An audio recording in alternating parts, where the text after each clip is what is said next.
Dans le métro, elle a été humiliée devant tout le monde, sans savoir qu'elle faisait face à un millionnaire redouté. Quelques heures plus tard, le destin lui porte le coup final. Il entre dans la pièce et dit « Je suis votre nouveau chef ». Avant de continuer, dites-moi dans les commentaires, que feriez-vous à sa place? Votre présence ici maintient cette histoire en vie. Abonnez-vous maintenant, car le dénouement va bouleverser votre cœur. Marine Olivier s'est réveillée ce lundi-là, avec le poids familier d'un jour de plus qui promettait d'être identique à tous les autres. Le réveil a sonné à 5h30 du matin, comme toujours, et elle s'est levée avec la même discipline silencieuse qui l'accompagnait depuis des années. La routine était précise, presque mécanique. Préparer le café, prendre une douche, s'habiller avec la chemise discrète qui n'attirait pas l'attention, attacher ses cheveux en un chignon simple et quitter la maison avant que le soleil ne se lève complètement sur l'est parisien de Paris. À 32 ans, Marine portait sur ses épaules une responsabilité qui avait commencé bien plus tôt qu'elle n'aurait dû. Elle habitait avec sa tante Colette, la femme qui l'avait élevée depuis l'âge de 8 ans, lorsque ses parents avaient dû partir à la campagne à la recherche de travail et n'avaient jamais pu revenir la chercher. Tante Colette avait maintenant 74 ans, une santé fragile, une mémoire un peu confuse et des genoux qui lui faisaient mal en montant les escaliers de la maison où elle vivait. Marine s'occupait d'elle avec une dévotion absolue, mais silencieuse, comme quelqu'un qui accomplit un devoir qui n'a jamais été remis en question à voix haute. Son travail était situé au centre-ville, au siège de l'une des plus grandes entreprises financières du pays Crédit Fort Investissement. Marine occupait une position discrète au sein du service administratif où elle était chargée d'organiser des documents, de planifier des réunions et de veiller à ce que tout fonctionne en coulisses sans que personne ne remarque ses efforts. C'était le genre de travail invisible, essentiel, mais peu reconnu. Elle y était depuis 7 ans, toujours ponctuelle, toujours efficace, toujours effacée. Mais il y avait un petit rituel qui rendait les jours supportables. Chaque jour, en entrant dans la station de métro Nation, Marine descendait les escaliers, passait le tourniquet et marchait jusqu'au 2e wagon de la rame. Là, juste à l'entrée à gauche, il y avait un banc spécifique adossé à la paroi vitrée qu'elle occupait religieusement. Ce banc n'était pas seulement un endroit pour s'asseoir, c'était le seul espace au monde où elle sentait qu'elle pouvait respirer sans hâte, sans culpabilité, sans la sensation constante d'être redevable à quelqu'un. Sur ce banc, Marine s'autorisait à exister. Elle fermait les yeux quelques minutes, écoutait le bruit rythmé du métro glissant sur les rails, sentait le balancement doux du wagon et pendant 40 minutes, elle était libre. Libre des exigences du travail, des soucis avec sa tante, des factures qui serraient toujours à la fin du mois, de la sensation d'être toujours à la traîne pendant que le monde avançait autour d'elle.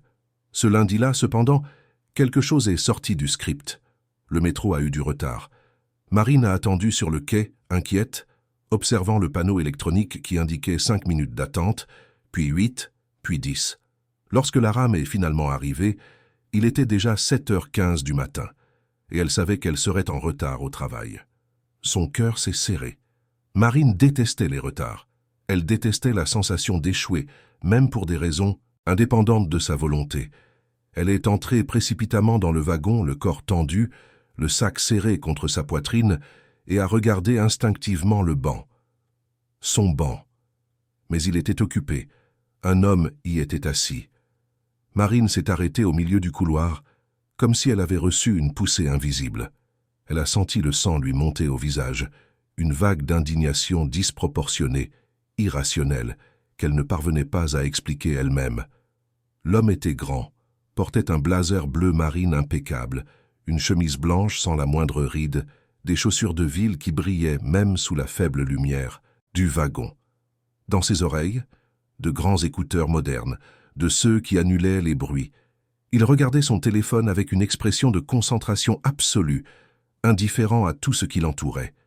Marine est restée là, immobile, l'observant avec un mélange de colère et de détresse. Ce n'était pas seulement le banc, c'était la façon dont il occupait cet espace, avec naturel, comme s'il en était le propriétaire, comme s'il avait tous les droits du monde d'être là. Et Marine a réalisé avec une clarté douloureuse que cette scène résumait tout ce qu'elle ressentait à propos de sa propre vie. Toujours devoir renoncer, toujours céder de l'espace, toujours reculer pour que d'autres avancent. Elle a pensé à dire quelque chose. Elle a pensé à s'approcher et à lui demander poliment de se lever. Mais les mots ne sont pas sortis. Ils sont restés coincés dans sa gorge, avec des années de silence accumulé.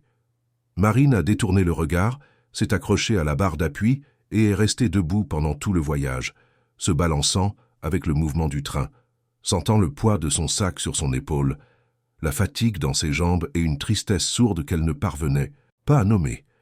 Quand le métro est arrivé à la station Châtelet où elle devait descendre, Marine a regardé une dernière fois l'homme. Il restait là, immobile, élégant, protégé par ses écouteurs chers, complètement indifférent au monde autour de lui.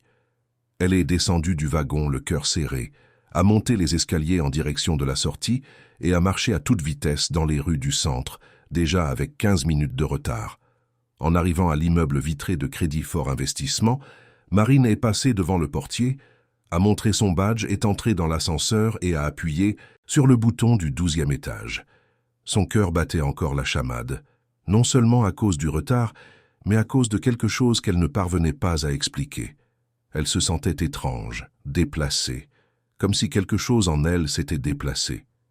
Elle est entrée dans la salle du service administratif en essayant de passer inaperçue, mais Julie, la collègue qui partageait la table d'à côté, n'a pas manqué l'occasion. « Marine, ça va? Je ne t'ai jamais vue arriver en retard. » Marine a forcé un sourire. Le métro a eu du retard. Julie a levé les sourcils avec cette expression que Marine connaissait bien, ce mélange de curiosité et de jugement déguisé en inquiétude. « Ah, je comprends. Bon, aujourd'hui est un jour important, vous savez. Il y a une réunion générale avec la direction à 9 heures.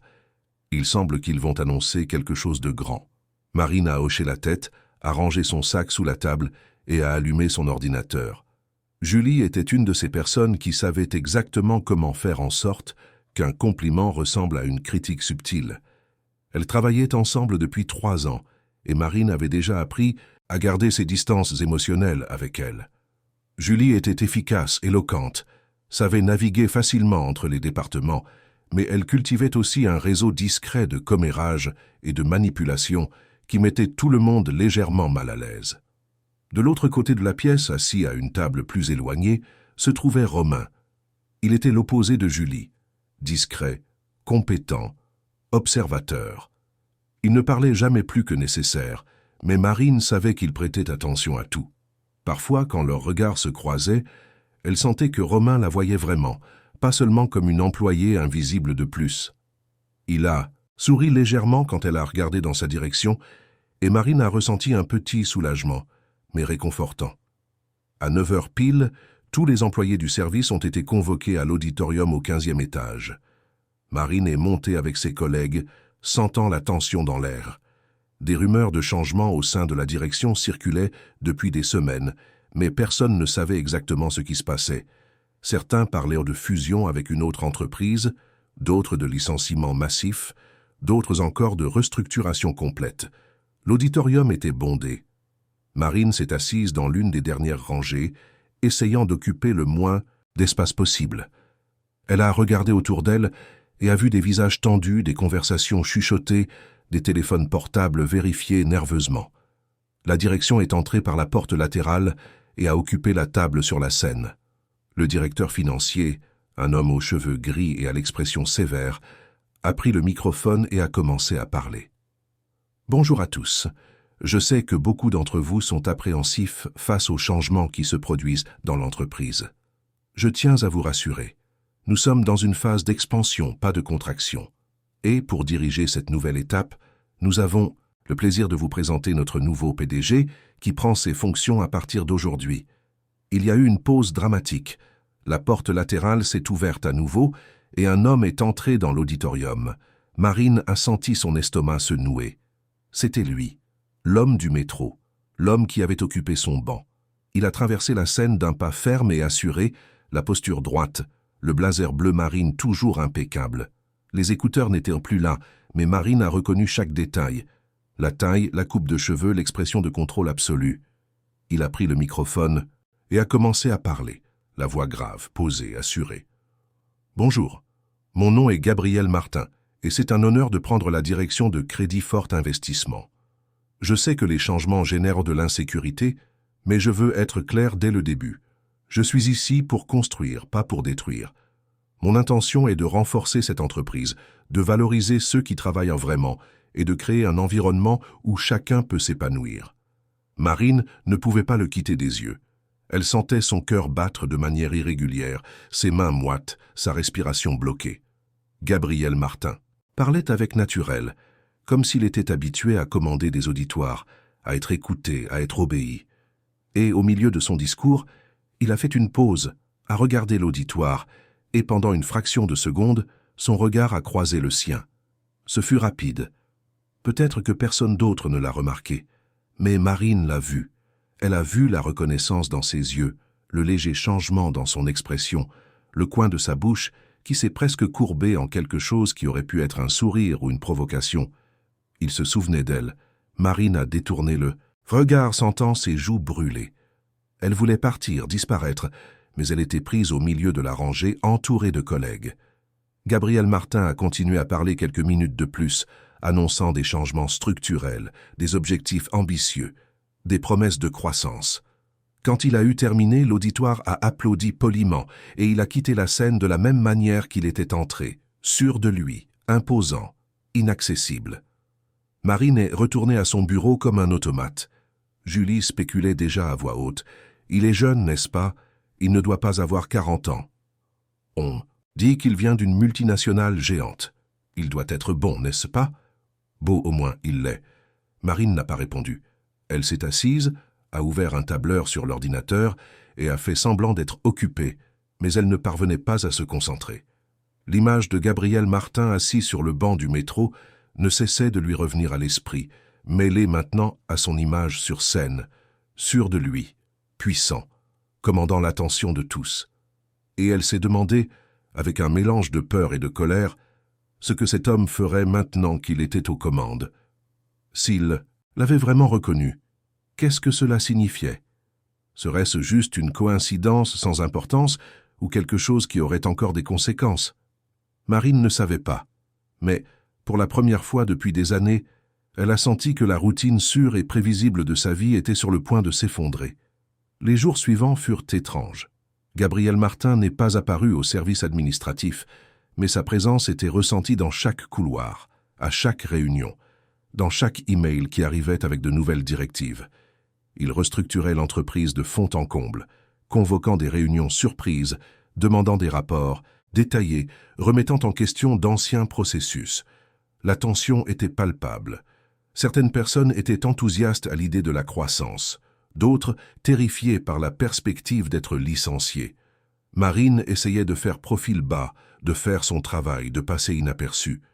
Mais le jeudi de cette même semaine, elle a reçu un email qui l'a laissée paralysée. Objet: demande de rapport, analyse des processus administratifs. Chère Marine, Olivier, je vous demande un rapport détaillé sur les processus administratifs de votre service, incluant les points d'amélioration et les suggestions d'optimisation. Délai: jusqu'à lundi. Cordialement, Gabriel Martin, PDG, Crédit Fort Investissement. Marine a lu l'email 3 fois. Pourquoi elle? Pourquoi elle précisément parmi tous les employés du service? Julie était à côté, regardant par-dessus son épaule. Oh là là, Marine, il t'a demandé un rapport directement. C'est étrange. Normalement, cela passe par le coordinateur avant. Marine n'a pas répondu. Elle a senti son estomac se retourner. Ce n'était pas normal. C'était une convocation, un test, ou pire, une provocation. Elle a passé tout le week-end à travailler sur le rapport. Elle a révisé les processus, identifié les goulots d'étranglement, suggéré des améliorations, réécrit des paragraphes, vérifié les données. Elle voulait que ce soit parfait. Elle ne pouvait donner à Gabriel Martin aucune raison de la questionner, de l'exposer, de faire d'elle une cible. Le lundi matin, Marine est arrivée tôt au travail et a envoyé le rapport. Son cœur battait la chamade en appuyant sur le bouton d'envoi. Elle a passé toute la journée dans l'attente d'une réponse, mais rien n'est arrivé. Ni le mardi, ni le mercredi. Ce n'est que le jeudi, en milieu d'après-midi, qu'elle a reçu un nouvel email. Objet: réunion Marine. Veuillez vous présenter à mon bureau demain, vendredi, à 10. Heure, nous devons discuter du rapport. Gabriel Martin-Marine a senti son sang se glacer. Réunion dans son bureau. Seul. Ce n'était pas bon signe. Julie, bien sûr, n'a pas manqué l'occasion de commenter. « Oh là là, Marine, réunion avec le PDG. Seriez-vous en difficulté ?» Romain, qui passait à ce moment-là, a interrompu d'une voix calme. Ou peut-être qu'il a aimé son travail et veut le reconnaître. Y avez-vous pensé, Julie ? Julie a haussé les épaules et est retournée à son ordinateur.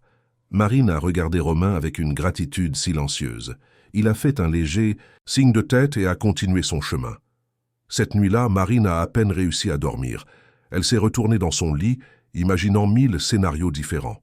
Serait-ce une critique, un licenciement, une promotion ? Pourquoi Gabriel Martin lui faisait-il ça ? Le vendredi matin, Marine s'est préparée avec plus de soin que d'habitude. Elle a choisi la chemise la plus formelle qu'elle possédait, a attaché ses cheveux fermement et a pris une grande inspiration avant de quitter la maison. Tante Colette était dans la cuisine préparant le café et l'a regardée avec un sourire fatigué. « Tu es jolie aujourd'hui, ma fille. Est-ce qu'il va se passer quelque chose d'important au travail ?» Marine a forcé un sourire. « Juste une réunion, tante. » Colette a tenu sa main avec tendresse. « Tu es forte, Marine. Tu l'as toujours été. N'oublie pas ça. » Marine a senti ses yeux piquer, mais elle a retenu ses larmes. Elle ne pouvait pas s'effondrer maintenant, pas avant la réunion. Elle est arrivée au bureau 15 minutes avant 10 heures. Elle est montée au 20e étage, où se trouvait le bureau du PDG, et a informé la secrétaire qu'elle avait une réunion. La femme d'âge moyen et à l'expression professionnelle lui a fait signe d'attendre. À 10 heures pile, la porte s'est ouverte. Gabriel Martin est apparu sur le seuil. La posture droite, l'expression neutre. « Marine, entrez s'il vous plaît. » Elle est entrée dans la pièce sentant ses jambes trembler. C'était un environnement spacieux, élégant, avec une immense table en bois foncé, des étagères remplies de livres, une fenêtre panoramique avec vue sur le centre de Paris. Gabrielle a fermé la porte derrière elle et a montré l'une des chaises devant la table. « Asseyez-vous. » Marine a obéi. Gabrielle a marché jusqu'à sa propre chaise, mais ne s'est pas assis immédiatement. Il est resté debout, regardant par la fenêtre quelques secondes, les mains dans les poches de son blazer. « Votre rapport était excellent. » Marine a cligné des yeux, surprise. « Merci, monsieur. » Gabriel s'est finalement assis, les yeux fixés sur elle. C'était précis, direct, bien étayé. Vous avez identifié des problèmes que la direction précédente a ignorés pendant des années. Cela m'a impressionné. Marine ne savait pas quoi dire. Elle est restée silencieuse, attendant. Gabriel s'est penché légèrement en avant, les doigts entrelacés sur la table. « Mais je veux savoir une chose, Marine. Pourquoi n'avez-vous jamais présenté ces idées avant? Pourquoi avez-vous attendu que je les demande ?» La question l'a prise au dépourvu. Marine a dégluti. « Je ne pensais pas que c'était ma place. Je ne suis qu'assistante administrative. Ces décisions reviennent au coordinateur, au manager. » Gabriel l'a observé en silence pendant un long moment. Puis il a dit, d'une voix plus basse, presque intime, « Vous vous sous-estimez beaucoup, Marine, et je pense que vous le savez. » Les mots ont frappé Marine comme un coup de poing. Elle a senti son visage rougir, sa respiration se couper. Gabriel a continué, implacable. « Je vous ai vu dans le métro la semaine dernière. J'ai vu la façon dont vous avez regardé ce banc. Et j'ai tout compris. » Marine est restée paralysée. Elle ne parvenait pas à répondre, ne parvenait pas à bouger. Gabriel s'est adossé à sa chaise, l'expression maintenant plus douce mais toujours pénétrante. « J'ai grandi dans la banlieue de Paris, Marine. Je viens d'un endroit où personne ne s'attendait à ce que j'arrive ici. Et savez-vous ce que j'ai appris? Que le monde ne donne rien gratuitement. Si vous n'occupez pas votre espace, quelqu'un d'autre l'occupera pour vous. Et vous passerez votre vie entière debout pendant que d'autres s'assoient. » Marine a senti ses yeux piquer. Elle voulait partir, mais elle était coincée, exposée, vulnérable. Gabriel s'est levé, a marché jusqu'à la fenêtre et lui a tourné le dos. « Je veux que vous coordonniez un nouveau projet que je suis en train de développer. Il est axé sur la formation de femmes à faible revenu. Cela exigera du dévouement. Il y aura de la résistance interne, ce sera difficile. Mais je pense que vous êtes la bonne personne pour cela. » Marine a finalement trouvé sa voix. « Pourquoi? Pourquoi moi ?» Gabriel s'est retourné et l'a regardé avec intensité. « parce que vous comprenez ce que c'est de devoir se battre pour une place qui devrait être la vôtre de droit, et parce que je pense qu'il est temps que vous arrêtiez de vous cacher. » Marine est sortie de cette pièce sans savoir si elle devait se sentir insultée, défiée ou reconnue. Mais une chose était sûre, sa vie ne serait plus jamais la même. Marine est sortie du bureau de Gabriel Martin les jambes tremblantes et l'esprit en tumulte. Elle a descendu les 10 étages par les escaliers parce qu'elle ne se faisait pas confiance dans l'ascenseur, où quelqu'un aurait pu la voir avec cette expression perdue, les yeux brillants d'une manière qu'elle ne parvenait pas à contrôler. Quand elle est arrivée au 12e étage, elle a poussé la porte coupe-feu et est entrée dans le couloir, respirant profondément, essayant de retrouver son calme avant de retourner à son bureau. Mais elle n'y est pas parvenue. Les mots de Gabriel résonnaient dans sa tête comme un tambour insistant. « Vous vous sous-estimez beaucoup.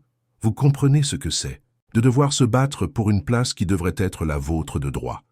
Il est temps que vous arrêtiez de vous cacher. » Marine s'est assise sur sa chaise, a allumé son ordinateur et a fait semblant d'être occupée, mais ses mains tremblaient sur le clavier. Julie, bien sûr, n'a pas tardé à apparaître, la curiosité imprimée sur son visage.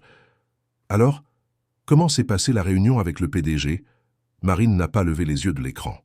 « C'était bien. Bien comment? Il a aimé le rapport ?» ?»« Il a aimé. » Julie a attendu plus de détails, mais Marine n'a rien dit. Frustrée, elle est retournée à son propre bureau, mais Marine pouvait sentir son regard de travers, analysant, spéculant. De l'autre côté de la pièce, Romain travaillait en silence, mais Marine a remarqué qu'il avait levé les yeux un instant, comme s'il voulait dire quelque chose, mais il a décidé de ne pas interférer. Le reste de la journée fut un flou. Marine a répondu aux emails automatiquement, a organisé des documents sans réfléchir, a répondu aux appels avec des réponses mécaniques. Sa tête était ailleurs, coincée dans cette pièce au 20e étage, dans ce regard pénétrant de Gabriel Martin, dans ces mots qui semblaient avoir arraché une couche de peau et exposé quelque chose qu'elle avait passé des années à essayer de cacher. Quand la journée de travail a pris fin, Marine a pris son sac et est partie précipitamment, sans dire au revoir à personne. Elle est descendue à la station de métro Châtelet, est entrée dans le wagon bondé de l'heure de pointe et est restée debout, accrochée à la barre d'appui, bousculée de tous côtés par le mouvement de la foule. Elle n'avait plus la force de chercher le « banc ». Elle n'était plus sûre de vouloir ce banc. Elle est rentrée chez elle, il était déjà presque 8 heures du soir. Tante Colette était assise dans le fauteuil du salon, regardant un feuilleton à la télévision, ses lunettes de vue accrochées au bout de son nez. Quand elle a vu Marine entrer, elle a souri avec cette tendresse qui apportait toujours un peu de réconfort. « Salut, ma fille, tu as tardé aujourd'hui. » Marine a jeté son sac sur le canapé et s'est assise à côté de sa tante, trop fatiguée pour aller directement dans sa chambre. Journée. Difficile au travail. Colette a éteint le son de la télévision et s'est tournée vers Marine, l'expression inquiète. « Tu as eu beaucoup de jours difficiles dernièrement. Tout va vraiment bien ?» Marine a forcé un sourire. « Oui, tante, c'est juste la fatigue. » Colette a tenu sa main, ses doigts ridés et chaleureux. « Tu sais que tu peux parler avec moi, n'est-ce pas? Je suis peut-être vieille, mais je comprends encore les choses. » Marine a senti une oppression dans sa poitrine. Elle voulait se confier, voulait parler de Gabriel Martin, du projet, de la sensation d'être vue, pour la première fois depuis des années, et en même temps exposée d'une manière qui l'effrayait. Mais elle n'y est pas parvenue. Les mots sont restés coincés, comme toujours. « Je sais, tante, merci. » Colette a serré sa main une fois de plus avant de la lâcher. « Je vais réchauffer le dîner pour toi, j'ai fait ce poulet que tu aimes. » Marine a remercié et est restée assise dans le salon, regardant la télévision sans vraiment voir ce qui se passait. Elle a repensé à Gabriel Martin, à la façon dont il l'avait regardé, à l'intensité de cette rencontre. Il y avait quelque chose en lui qui la dérangeait profondément, mais aussi quelque chose qui l'intriguait. Il n'était pas seulement l'homme arrogant du métro. Il y avait des couches, des contradictions, une dureté qui semblait cacher quelque chose de plus profond. Et Marine a réalisé avec une gêne croissante qu'elle voulait comprendre ce que c'était. Le samedi matin, Marine s'est réveillée avec l'intention d'oublier tout ce qui s'était passé pendant la semaine. Elle a décidé de se concentrer sur tante Colette, de nettoyer la maison, d'aller au marché, de se tenir occupée. Mais, en milieu d'après-midi, alors qu'elle pliait des vêtements dans sa chambre, Elle a reçu un message sur son téléphone portable. C'était un email de Gabriel Martin. Objet. Projet de formation. Première réunion Marine, lundi, 10 heures. Mon bureau. Nous discuterons des détails du projet. Apporter des idées. Gabriel Martin Marine a lu le message 3 fois. Apporter des idées. Comme si c'était aussi simple. Comme si elle pouvait simplement s'asseoir et créer un projet de toutes pièces, sans orientation, sans structure, sans savoir exactement ce qu'il attendait. Mais c'était exactement ce qu'il demandait. Marine a passé tout le week-end à faire des recherches. Elle a lu des articles sur la formation professionnelle, les programmes d'inclusion sociale, les cas de réussite dans d'autres entreprises. Elle a pris des notes, esquissé des structures, réfléchi à des partenariats possibles. Elle a travaillé tard le samedi soir et s'est levée tôt le dimanche pour continuer. Tante Colette l'observait avec un mélange de fierté et d'inquiétude. « Tu travailles beaucoup, ma fille. Tu ne te reposes même pas le week-end. » Marine a levé les yeux de son carnet de notes et a souri fatiguée. « C'est important, tante. Cela peut être une grande opportunité. » Colette s'est assise à côté, d'elle à la table de la cuisine, l'expression sérieuse. « Marine, il faut que je te dise quelque chose. » Marine a fermé son carnet, remarquant le ton différent dans la voix de sa tante. « Qu'est-ce qu'il y a ?» Colette a pris une grande inspiration, comme si elle rassemblait son courage. « Tu te souviens de ce cours de design que tu voulais faire, quand tu avais 22 ans ?» Marine a froncé les sourcils, surprise par le souvenir soudain. « Je m'en souviens. Mais ça n'a pas marché, on n'avait pas d'argent. » Colette a secoué la tête, lentement les yeux embués. « Ce n'était pas seulement ça, Marine. On avait l'argent, je l'avais mis de côté, mais à l'époque j'ai eu peur. Peur que tu partes, que tu grandisses et que tu n'aies plus besoin de moi. Alors j'ai dit que ce n'était pas possible, qu'on avait besoin de l'argent pour d'autres choses. Et tu as cru. Tu as abandonné le cours et tu as continué à travailler. » Marine est restée paralysée. Les mots de sa tante semblaient avoir ouvert une faille dans le sol et elle tombait à travers. « Pourquoi me dis-tu ça, maintenant ?» Colette a tenu ses mains, les larmes coulant sur ses joues ridées. « Parce que je t'ai vu travailler tout ce week-end. J'ai vu la lueur dans tes yeux quand tu as parlé de cette opportunité. Et j'ai réalisé que si je ne dis pas la vérité maintenant, tu vas continuer à croire que tu ne mérites rien. Et tu le mérites, Marine, tu l'as toujours mérité. » Marine a retiré ses mains, sentant une vague de colère, de tristesse et de confusion en même temps.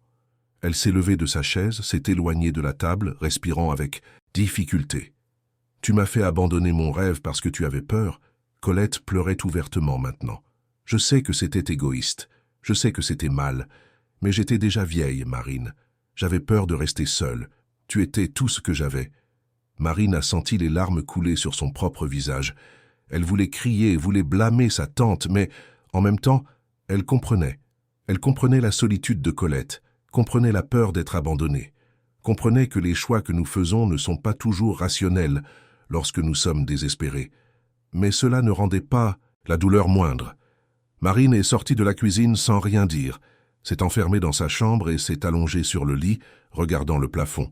Elle a pensé à tout ce qui aurait pu être différent. Elle a pensé aux cours qu'elle n'avait pas suivis, aux opportunités qu'elle n'avait pas eues, aux années qu'elle avait passées à simplement accomplir des obligations, et elle a réalisé, avec une clarté douloureuse, que Gabriel Martin avait raison. Elle s'était sous-estimée. Elle avait accepté moins que ce qu'elle méritait. Elle avait abandonné avant même d'essayer, et elle ne pouvait plus faire cela. Le lundi matin, Marine est entrée dans le bureau de Gabriel Martin avec un dossier rempli de notes, de graphiques improvisés et d'idées organisées par thème. Il était assis derrière son bureau, révisant des documents, et a levé les yeux quand elle est entrée. Ponctuel, j'aime ça. Marine s'est assise sur la chaise en face de lui, le cœur battant la chamade, mais la posture droite. Elle n'allait pas se recroqueviller cette fois-ci. J'ai apporté quelques propositions pour le projet. Gabriel a fermé le dossier qu'il lisait et s'est penché en avant, attentif. Je vous écoute. Marine a ouvert son propre dossier et a commencé à parler. Elle a expliqué la structure qu'elle avait imaginée. Un programme de formation en 3 étapes, commençant par une formation de base en informatique et en communication, puis progressant vers des compétences spécifiques selon l'intérêt de chaque participante, et enfin, offrant un mentorat et des opportunités de stage au sein même de Crédit Fort Investissement. Elle a parlé de partenariats avec des ONG, de l'importance d'un accompagnement psychologique pour les participantes, de la nécessité de créer un environnement accueillant et sûr. Gabriel l'a écoutée en silence, sans l'interrompre, les yeux fixés sur elle. Quand Marine a eu terminé, il est resté silencieux quelques secondes, traitant l'information. « Vous avez pensé à tout cela seul ?» Marine a hoché la tête. « J'ai fait des recherches pendant le week-end. » Gabriel s'est adossé à sa chaise, l'expression indéchiffrablement neutre. « C'est bon, très bon en fait, mais cela aura besoin de l'approbation de la direction, et ils vont questionner les coûts, les délais, le retour sur investissement. Êtes-vous prête pour cela ?» Marine a pris une grande inspiration. « Oui. » Gabriel a souri pour la première fois depuis qu'elle était entrée dans la pièce. Ce n'était pas un large sourire, juste une légère courbe sur les lèvres, mais c'était suffisant pour désarmer Marine un instant. « Alors allons-y. Je vais organiser une réunion avec la direction pour vendredi. Vous présenterez le projet. » Marine a senti son estomac se retourner. « Moi ?» Gabriel a haussé un sourcil. « Bien sûr. C'est votre projet, Marine. Vous allez le défendre. Mais je n'ai jamais rien présenté à la direction. Je ne sais pas si... » Gabriel l'a interrompu, la voix ferme. « Vous savez. Vous ne croyez juste pas que vous savez. Mais il est temps de commencer à croire. » Marine est sortie de cette réunion se sentant étrangement divisée entre la panique et une excitation qu'elle n'avait pas ressentie depuis des années. Elle est retournée à son bureau, a ouvert son ordinateur et a commencé à travailler sur la présentation. Romain est passé devant elle cet après-midi-là, a posé un café sur la table sans rien dire et a continué son chemin. Marine a regardé la tasse, a senti une chaleur dans sa poitrine et a remercié en silence. Julie, d'autre part, n'a pas caché sa curiosité. « J'ai entendu dire que vous allez présenter un projet à la direction. Est-ce vrai ?» Marine n'a pas levé les yeux de l'écran. « Oui. »« Oh là là, Marine, vous montez vite, hein ? Qui l'aurait cru ?» Le ton de Julie était ambigu, chargé de quelque chose qui n'était pas exactement un compliment. Marine a ignoré et a continué à travailler. Les jours précédant le vendredi sont passés dans un tourbillon. Marine a révisé la présentation des dizaines de fois, s'est entraînée seule dans sa chambre, a demandé l'avis de tante Colette qui, encore ébranlée par la conversation du week-end, essayait d'aider du mieux qu'elle pouvait. La relation entre les deux était tendue, mais Marine n'avait pas l'énergie émotionnelle pour régler cela maintenant. Elle a enfoui son ressentiment dans un coin profond et s'est concentrée sur ce qu'elle devait faire. Le vendredi matin, Marine est arrivée au bureau 1 heure avant l'heure de la réunion. Elle a enfilé la chemise la plus formelle qu'elle possédait, a attaché ses cheveux, a mis du rouge à lèvres pour la première fois depuis des mois. Elle s'est regardée dans le miroir de la salle de bain et ne s'est presque pas reconnue. Il y avait quelque chose de différent dans son regard, quelque chose de plus ferme. La réunion était prévue à 10 heures, dans la salle de conférence du 20e étage. Marine est montée accompagnée de Gabriel, qui marchait devant, en silence. Il n'a rien dit dans l'ascenseur, mais quand la porte s'est ouverte, il s'est brièvement tourné vers elle. « Respirez, vous allez vous en sortir. » Marine a hoché la tête, ravalant son nervosisme. La salle de conférence était bondée. Tous les directeurs étaient présents. Le directeur financier, la directrice des ressources humaines, le directeur des opérations, la directrice du marketing. Marine en a reconnu. Certains de loin, mais n'avaient jamais parlé directement à aucun. Ils l'ont observée avec un mélange de curiosité et de scepticisme quand elle est entrée. Gabriel s'est assis en bout de table et a désigné Marine. « Chers collègues, voici Marine Olivier, du service administratif. Elle a développé un projet de formation que je crois stratégique pour l'entreprise. Marine, vous pouvez commencer. » Marine a connecté son ordinateur portable au projecteur, a senti ses mains trembler en tenant la télécommande, mais a pris une grande inspiration et a commencé. Elle a parlé de l'importance de la responsabilité sociale, de la façon dont le projet pourrait renforcer l'image de l'entreprise, des avantages d'investir dans les personnes. Elle a montré les chiffres qu'elle avait recherchés, les cas de réussite, les coûts estimés, le retour attendu. Les directeurs l'ont écoutée attentivement, mais aussi avec une certaine résistance. Le directeur financier a été le premier à poser des questions. « Ces coûts sont élevés, Marine, et le retour est très subjectif. Comment garantissez-vous que ce ne sera pas seulement une dépense sans résultat? Marine la regardait directement sans détourner le regard. Je ne peux pas garantir un résultat immédiat, mais je peux garantir un impact. Et l'impact génère de la valeur à long terme. Les entreprises qui investissent dans la responsabilité sociale ont plus de crédibilité, plus d'engagement, plus de loyauté de la part des clients et des employés. Cela se traduit par des résultats, oui, mais d'une manière qui ne se limite pas au seul tableur. La directrice des ressources humaines a souri légèrement, impressionnée. J'ai aimé la réponse. Le directeur des opérations, cependant, était plus sceptique. Mais pourquoi se concentrer uniquement sur les femmes? Ne serait-il pas plus juste d'ouvrir à tous? Marine a pris une grande inspiration avant de répondre. Parce que les femmes à faible revenu sont confrontées à des obstacles spécifiques que les hommes ne rencontrent pas. Elles doivent faire face à des problèmes tels que la garde d'enfants, la violence domestique, le manque d'accès à l'éducation, les préjugés sexistes sur le marché du travail. Si l'on veut générer un impact réel, il faut être spécifique. L'inclusion ne signifie pas traiter tout le monde de la même manière. Cela signifie apporter plus de soutien à ceux qui en ont le plus besoin. Il y a eu un silence dans la pièce. Gabriel observait Marine avec une expression qu'elle ne parvenait pas à déchiffrer. Puis il a parlé. « D'autres questions ?» La directrice du marketing a levé la main. « J'ai aimé. Je pense que nous pouvons transformer cela en une campagne forte. Si nous faisons les choses correctement, cela peut devenir un cas de réussite nationale. » Le directeur financier semblait encore réticent, mais, en regardant Gabriel, il a réalisé qu'il ne servirait à rien de trop résister. « Très bien, vote perdu. » Gabriel a tapé le marteau symbolique sur la table. « C'est décidé. Le projet continue. Et Marine, félicitations pour la présentation. » C'était impeccable. Marine s'est assise à nouveau, le cœur toujours battant la chamade, mais avec une sensation de victoire qui allait au-delà de cette salle de réunion. Elle n'avait pas seulement défendu le projet, elle avait défendu son propre espace, et elle avait prouvé une fois de plus qu'elle méritait d'être là. Quand la réunion a pris fin, les directeurs sont sortis de la pièce en discutant entre eux. Marine est restée en arrière, rangeant son ordinateur portable, encore en train de digérer ce qui s'était passé. Gabriel s'est approché d'elle, les mains dans les poches. « Vous avez été très bonne. » Marine l'a regardé, ne sachant que dire. « Merci. » Gabriel a hésité un instant, comme s'il voulait dire quelque chose de plus, mais il a juste hoché la tête et est sorti de la pièce. Marine est restée seule quelques instants, regardant par la fenêtre la ville en contrebas. Paris pulsait géante, indifférente, mais pour la première fois depuis des années, elle ne se sentait pas petite devant elle. Elle se sentait faire partie d'elle. Les jours suivants, Marine s'est plongée corps et âme dans le projet.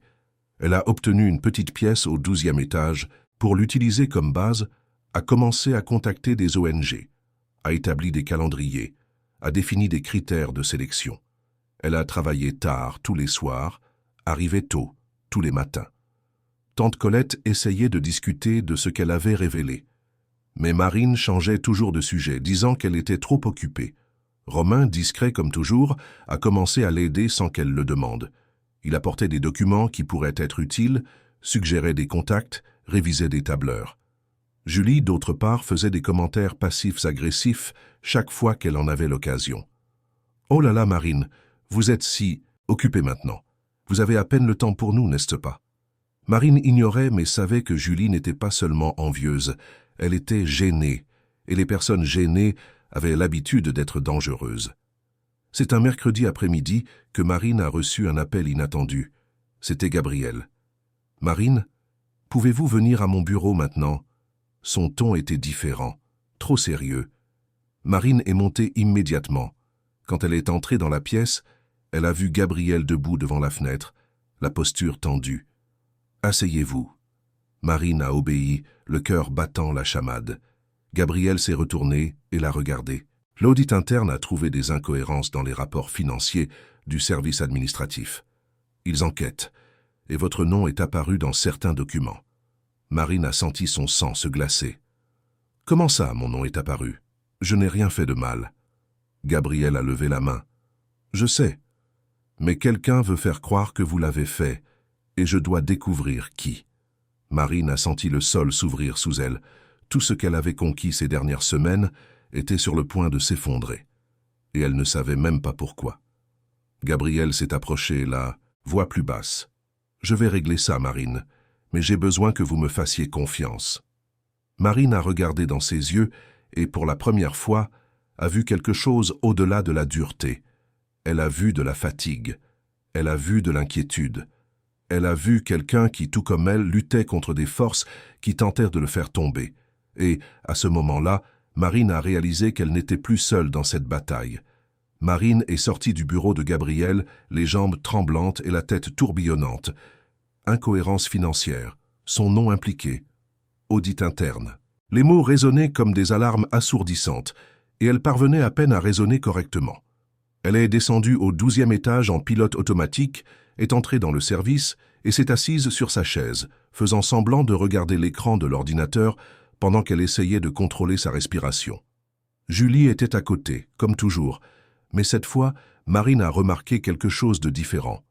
Une lueur dans ses yeux, une satisfaction contenue qu'elle ne parvenait pas à dissimuler complètement. Marine a senti un frisson lui parcourir l'échine. Julie savait-elle quelque chose? Était-il possible qu'elle soit impliquée? Marine a écarté cette pensée. Elle ne pouvait pas commencer à se méfier de tout le monde, mais elle ne pouvait pas non plus ignorer l'intuition qui criait en elle. Romain est passé devant son bureau à ce moment-là, a laissé un billet discret à côté du clavier et a continué son chemin sans rien dire. Marine a attendu quelques secondes avant d'ouvrir le papier plié. « J'ai besoin de vous parler.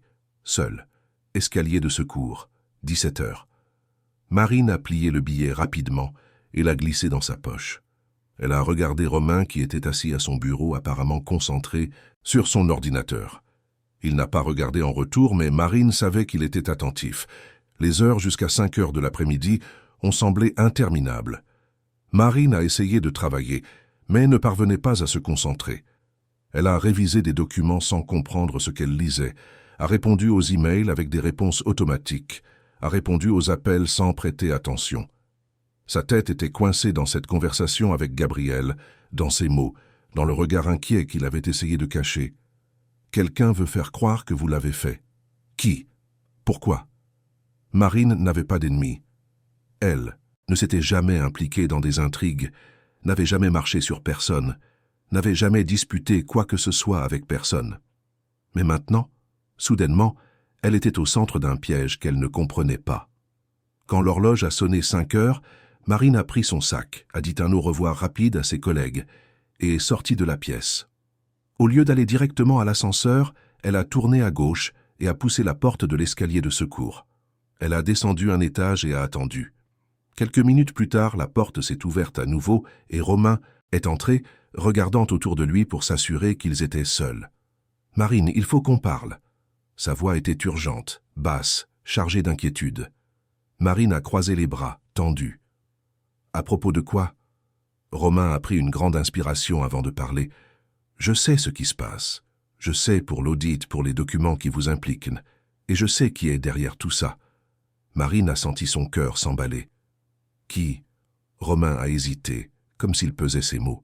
« Il y a un homme nommé Richard Duval. Il était associé de Gabriel Martin il y a des années, quand il commençait encore.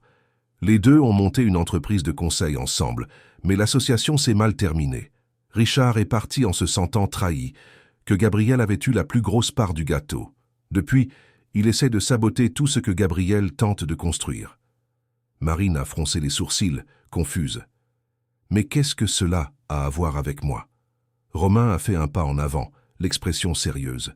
« Le projet que vous coordonnez est important pour Gabriel. Il ne s'agit pas seulement de responsabilité sociale, c'est personnel, pour lui. Et Richard le sait. S'il parvient à faire échouer le projet, il réussit à ternir l'image de Gabriel au sein de l'entreprise. Et la manière la plus simple de faire cela est de vous désigner comme bouc émissaire. Mais je n'ai rien fait. Comment a-t-il réussi à mettre mon nom sur ces documents ?» Romain a sorti une enveloppe de la poche intérieure de son blazer et la lui a tendue. « J'ai des copies d'anciens rapports, des documents qui montrent que les incohérences financières ont commencé bien avant que vous ne preniez le projet en charge. Je les ai gardés parce que j'ai toujours pensé que quelque chose n'allait pas, mais je n'ai jamais eu le courage d'aller de l'avant. Maintenant, je pense que vous en avez plus besoin que moi. » Marine a ouvert l'enveloppe avec des mains tremblantes. À l'intérieur se trouvaient des copies de rapports financiers, des tableurs avec des chiffres mis en évidence, des notes manuscrites. Elle a feuilleté rapidement, essayant de comprendre, mais c'était trop d'informations d'un coup. Qu'est-ce que je fais avec ça? Romain a tenu son bras fermement. Vous apportez ça à Gabriel. Vous lui montrez que vous n'êtes pas la coupable. Et vous le laissez s'occuper de Richard. Mais Marine, attention, Richard a de l'influence au sein de l'entreprise. Il y a des gens de la direction qui lui sont encore loyaux. Si vous ne vous protégez pas correctement, il va vous écraser. Marine a regardé dans les yeux de Romain et a vu de la sincérité, une préoccupation authentique. Il n'essayait pas de la manipuler. Il essayait de l'aider. « Pourquoi faites-vous cela pour moi ?»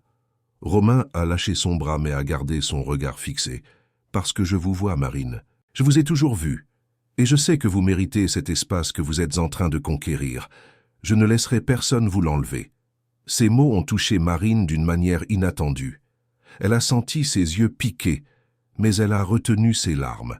Elle ne pouvait pas s'effondrer maintenant. « Merci, Romain. » Il a hoché la tête brièvement et a monté les escaliers, disparaissant par la porte.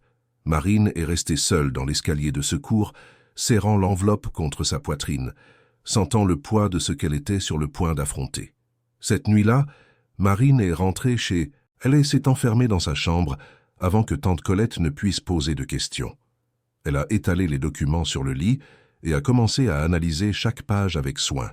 Il s'agissait de rapports financiers du service administratif datant de 3 ans, bien avant qu'elle n'assume toute responsabilité majeure.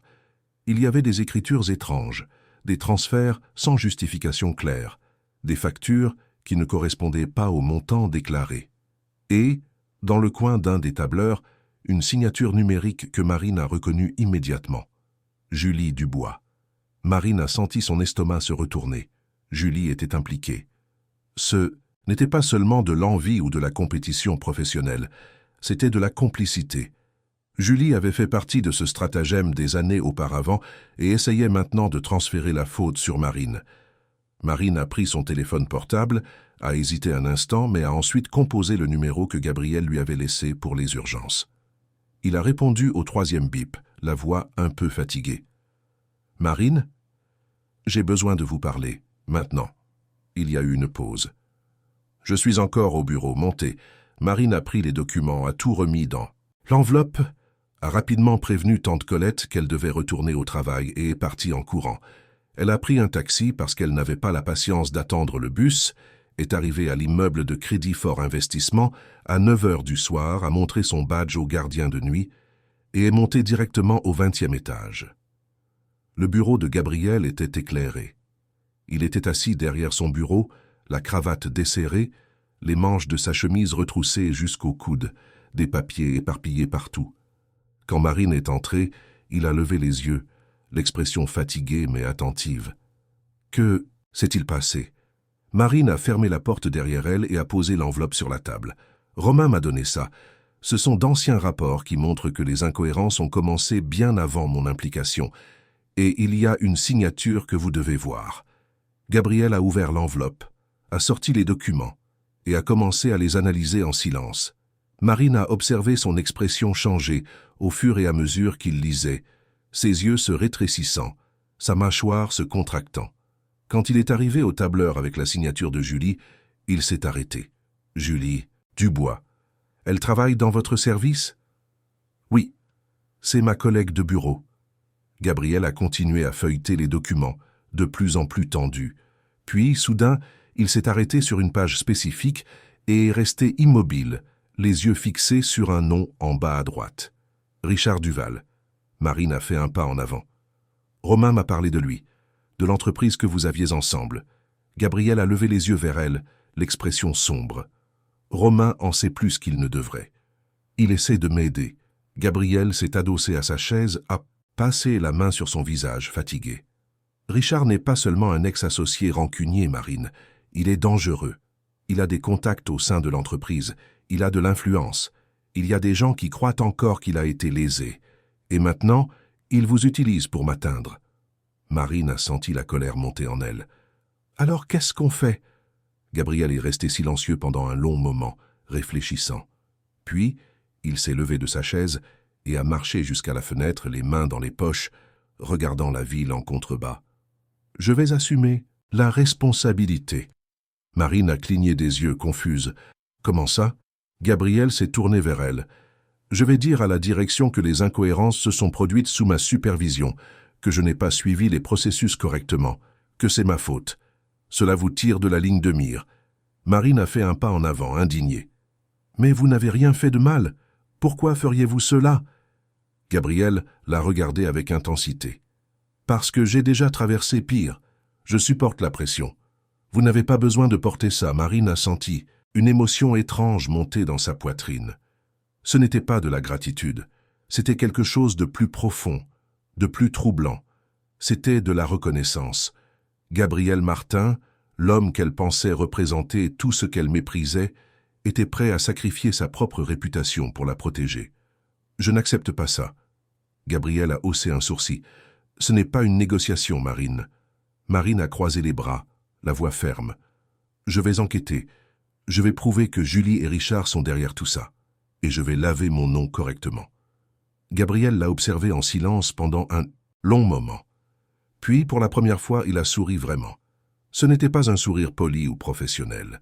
C'était un sourire authentique, presque fier. « Vous êtes têtu. » Marine a rendu son regard avec la même intensité.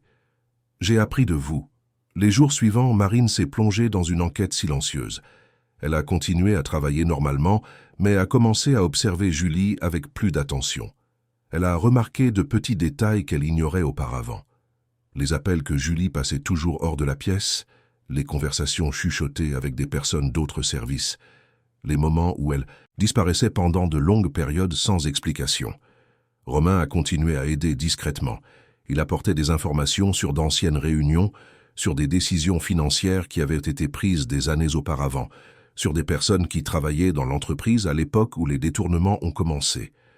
Marine a assemblé un puzzle petit à petit, connectant nom, date, valeur, et puis, un jeudi après-midi, elle a découvert la pièce manquante. Il y avait une série de virements bancaires effectués vers une entreprise tierce qui, selon les documents officiels, fournissait des services de conseil. Mais Marine a recherché le numéro sirène de l'entreprise et a découvert qu'elle était la propriété de Richard Duval. Les virements avaient été autorisés par Julie et l'argent n'était jamais revenu. Marine a imprimé tous les documents, a organisé les preuves dans un dossier et, sans prévenir personne, est montée au 20e étage. Gabriel était en réunion, mais Marine a demandé à la secrétaire d'interrompre. C'était urgent. Gabriel est sorti de la salle de réunion avec une expression impatiente, mais quand il a vu le visage de Marine, son expression a changé. « Vous avez trouvé quelque chose. Ce n'était pas une question, c'était une affirmation. » Marine lui a tendu le dossier. « J'ai tout trouvé. » Gabriel a ouvert le dossier là même, dans le couloir, et a commencé à lire. Marine a vu sa mâchoire se contracter, ses yeux s'assombrir. Quand il a eu terminé, il a fermé le dossier avec force et l'a regardé. « Bon travail. » Marine a pris une grande inspiration. « Qu'allez-vous faire ?» Gabriel a rangé le dossier sous son bras. « Je vais porter ça à la direction. Aujourd'hui même. » Marine a senti une vague de soulagement mêlée d'appréhension. « Et Julie ?» Gabriel l'a regardée avec une froideur que Marine n'avait jamais vue auparavant. « Julie va être licenciée et Richard va répondre légalement de fraude. » Cet après-midi-là, la direction s'est réunie en urgence. Marine n'a pas été convoquée, mais elle a appris par les couloirs que la réunion avait été tendue, qu'il y avait eu des discussions animées, que certains directeurs avaient tenté de protéger Richard, mais que Gabriel n'avait pas reculé.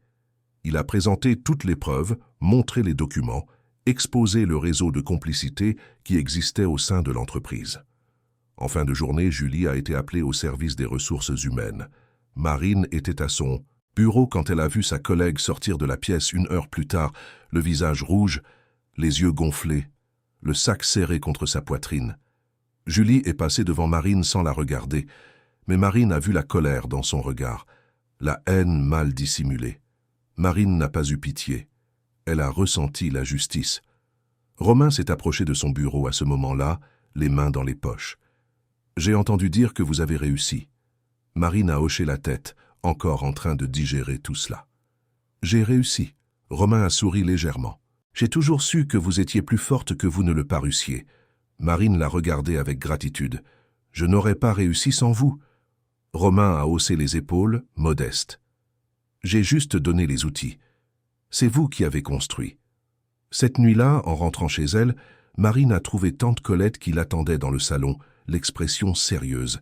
Elle n'avait pas vraiment parlé depuis la révélation sur le cours de design, et la tension planait toujours dans l'air. Colette s'est levée quand Marine est entrée. « J'ai besoin de vous parler. » Marine a soupiré, trop fatiguée pour cette conversation, mais savait qu'elle ne pouvait plus la reporter. « Tante, je ne sais pas si je suis prête à... » Colette a levé la main, l'interrompant. « Je sais que tu es en colère contre moi, et tu en as tout le droit. Mais je dois te dire que je regrette chaque jour ce que j'ai fait. Je t'ai retenu parce que j'avais peur. Mais maintenant, je vois que la seule chose que j'ai faite a été de t'empêcher de voler. » Marine a senti ses yeux piquer.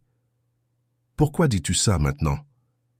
Colette a fait un pas en avant, tenant les mains de Marine. « Parce que je t'ai vu cette semaine. J'ai vu la façon dont tu es partie de la maison tous les jours, avec ce dossier plein de documents. J'ai vu la détermination dans ton regard. Je t'ai vu te battre. Et j'ai réalisé que tu n'as plus besoin de moi pour te protéger. Tu as besoin de moi pour te soutenir. Et c'est ce que je ferai à partir de maintenant. » Marine a senti les larmes couler sur son visage.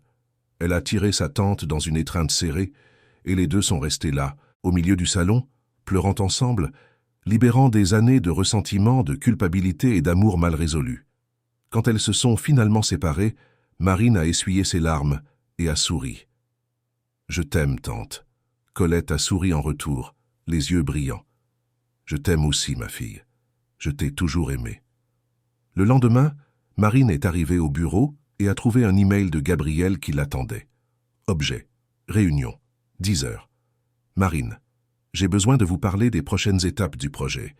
Gabriel Martin-Marine est montée au 20e étage à l'heure convenue, se sentant plus confiante que jamais.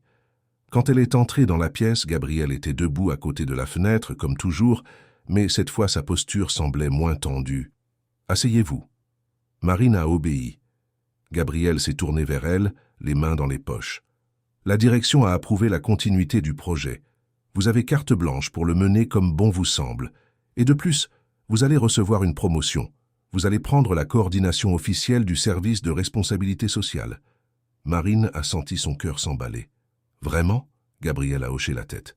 Vous le méritez, Marine. Et ce n'était pas facile d'obtenir cela. Il y a eu des gens à la direction qui ont essayé de bloquer, arguant que vous n'aviez pas d'expérience, que c'était trop tôt. Mais j'ai clairement dit que s'ils n'approuvaient pas, je quitterais l'entreprise. Marine est restée bouche bée. « Vous avez fait ça ?» Gabriel a haussé les épaules, comme si ce n'était rien d'important. « J'ai fait ce qui était juste. » Marine ne savait que dire. Elle l'a regardé, cet homme que, des semaines auparavant, elle considérait arrogant et insupportable, et a réalisé qu'elle avait tout mal compris depuis le début. Gabriel Martin n'était pas seulement l'homme confiant du métro, c'était quelqu'un qui luttait contre ses propres démons, qui portait des cicatrices invisibles, qui protégeait ceux qu'il considérait dignes de protection. Et, à ce moment-là, Marine a réalisé quelque chose qui l'a profondément effrayée. Elle commençait à ressentir quelque chose pour lui, quelque chose qui allait bien au-delà du respect professionnel. Marine est sortie du bureau de Gabriel ce jour-là avec une sensation étrange dans la poitrine. Ce n'était pas seulement la joie de la promotion ou le soulagement d'avoir prouvé son innocence. C'était quelque chose de plus confus, de plus troublant. C'était la façon dont il l'avait regardée en disant qu'il se battrait pour elle, la fermeté dans sa voix, la certitude qu'elle méritait cet espace. Et c'était aussi la façon dont son cœur s'était emballé en l'entendant, comme si quelque chose en elle s'était déplacé vers un endroit dangereux, un endroit où elle n'avait plus de contrôle. Marine a essayé d'éloigner ses pensées. Elle ne pouvait pas se permettre de ressentir cela. Gabriel Martin était son chef, il était le PDG de l'entreprise. Il était quelqu'un complètement hors de sa portée.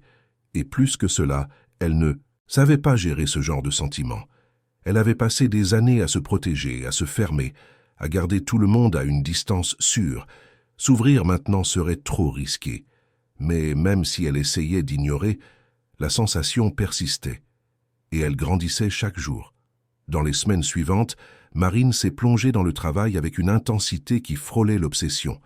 Elle a officiellement pris la coordination du service de responsabilité sociale, a monté une petite équipe, a commencé à interviewer des candidates pour le programme de formation. Le projet prenait rapidement forme et Marine ressentait un accomplissement qu'elle n'avait jamais expérimenté auparavant.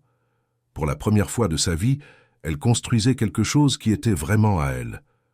Romain a continué à être un soutien silencieux et constant. Il aidait avec la partie bureaucratique, révisait les contrats, suggérait des améliorations dans les processus. Il ne demandait jamais de reconnaissance, ne réclamait jamais rien en retour. Il était juste là, ferme, présent. Marine a commencé à remarquer que Romain ressentait quelque chose pour elle, mais il ne le verbalisait jamais, ne faisait jamais pression. Et d'une certaine manière, elle lui en était reconnaissante. Elle ne savait pas comment gérer ses propres sentiments, encore moins ceux de quelqu'un d'autre. Gabriel, d'autre part, maintenait une distance professionnelle qui semblait calculée. Il suivait le projet de près, demandait des rapports hebdomadaires, participait à des réunions stratégiques, mais ne dépassait jamais la ligne de ce qui était approprié. Il ne faisait pas de commentaires personnels, ne cherchait pas de moments seuls avec elle, ne donnait aucun signe que cette conversation dans son bureau, des semaines auparavant, avait signifié quelque chose au-delà du professionnel. Et cela dérangeait Marine plus qu'elle ne voudrait l'admettre. C'est un vendredi après-midi, déjà à la fin de la journée de travail, que Marine a reçu un message de sa part. « Marine, pouvez-vous venir à mon bureau ? J'ai besoin de discuter de quelque chose concernant le projet. » Marine est montée au 20e étage, sentant son cœur s'accélérer, irritée contre elle-même de réagir de cette manière. Quand elle est entrée dans la pièce, Gabriel était assis derrière son bureau, l'expression fatiguée, les yeux avec de légères ombres en dessous, comme s'il ne dormait pas bien. « Asseyez-vous. » Marine a obéi, essayant de garder la voix ferme. « Vous m'avez demandé de monter. » Gabriel a poussé un dossier dans sa direction. La direction veut organiser un événement de lancement officiel du projet. Quelque chose de grand, avec la presse, avec des autorités, avec de la publicité. Ils veulent transformer cela en une campagne de marketing. Marine a ouvert le dossier et a vu un plan détaillé. Date, lieu, budget, liste d'invités. C'était impressionnant, mais aussi intimidant. C'est beaucoup. Gabriel s'est adossé à sa chaise, les yeux fixés sur elle. Oui, et cela va exiger beaucoup de vous. Vous devrez parler en public, donner des interviews, être le visage du projet. Êtes-vous prête pour cela? Marine a hésité. Elle ne savait pas si elle était prête. Elle n'avait jamais été sous les feux de la rampe, n'avait jamais été le centre de l'attention. L'idée l'effrayait. Mais en même temps, elle savait qu'elle ne pouvait pas reculer maintenant. Je le serai. Gabriel l'a observé en silence pendant un long moment, comme s'il essayait de lire au-delà des mots. Puis, il a soupiré et a passé la main sur son visage, fatigué. « Marine, puis-je vous poser une question personnelle ?» Marine a cligné des yeux, surprise par le changement de ton. « Oui. »« Pourquoi? Êtes-vous restée si longtemps cachée ?» La question l'a prise au dépourvu. Marine a senti sa poitrine se serrer, sa gorge se nouer. Elle ne savait pas comment répondre, ou peut-être qu'elle le savait, mais n'avait jamais mis cela en mots. « Je ne sais pas. Je crois que j'ai toujours pensé que je ne méritais rien de plus que ce que j'avais, que je